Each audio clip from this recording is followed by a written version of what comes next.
એક આગિયો એટલે કે જુગનું કુદરતે એને સરસ મજાની આપેલી ભેટ લાઇટની, જેના દ્વારા એ સરસ મજાનો ચમકે છે અને બધાને ગમે પણ છે.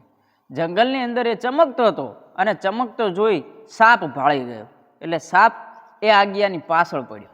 એટલે આગિયો નીકળ્યો. એટલે આગિયો આગળ અને સાપ એની પાછળ. થોડો આગળ ગયો એટલે આગિયાને એવું થયું કે હવે આ સાપ છે એ મારો શિકાર કરી લે છે. એટલે ઊભો રહે છે કે શું તમારે મારો શિકાર કરવો છે? તો સાપ કહેશે કે ના, મારે તારો શિકાર નથી કરવો. વળી પાછો આગળ આગિયો નીકળે છે અને સાપ એની પાછળ પાછળ હોય છે. થોડો અંતરમાં જઈ વળી પાછો જુગનું એટલે કે આગિયો ઊભો રહે છે અને વળી પાછો સાપને પૂછે છે, તમને મેં તમારું કાંઈ બગાડ્યું છે? તો સાપ કહેશે કે ના, તે મારું કાંઈ નથી બગાડ્યું.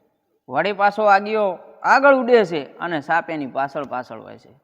છેલ્લી ટચે છેલ્લા શ્વાસે આગિયો પૂછે છે કે સાપ ભાઈ, બે હાથ જોડીને મારી નમ્ર વિનંતી છે, મેં તમારું કાંઈ બગાડ્યું છે?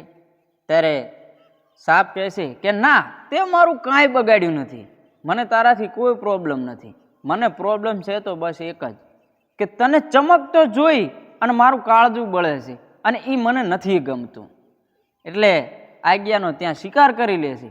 મિત્રો, વાત પરથી શીખવા મળે છે કે તમે જ્યારે ચમકવા મળશો ને ત્યારે તમારા આડોશી પાડોશીમાં, હગા વાલામાં અને સગા સંબંધીઓમાં અને બધા ઘરની અંદર કોઈકના કોઈક વ્યક્તિને ખટકવા માંડે છે અને એ તમને ચમકતા જોવા નથી માગતા. મિત્રો, આ સ્ટોરી ઉપરથી તમને બીજું શું શીખવા મળ્યું એ ચોક્કસ કોમેન્ટમાં કહેજો. અને વિડીયો સારો લાગ્યો હોય તો લાઈક અને શેર કરી નાખજો. અને વધુ આવા વિડીયો જોવા માટે અત્યારે જ મને ફોલો કરી નાખો.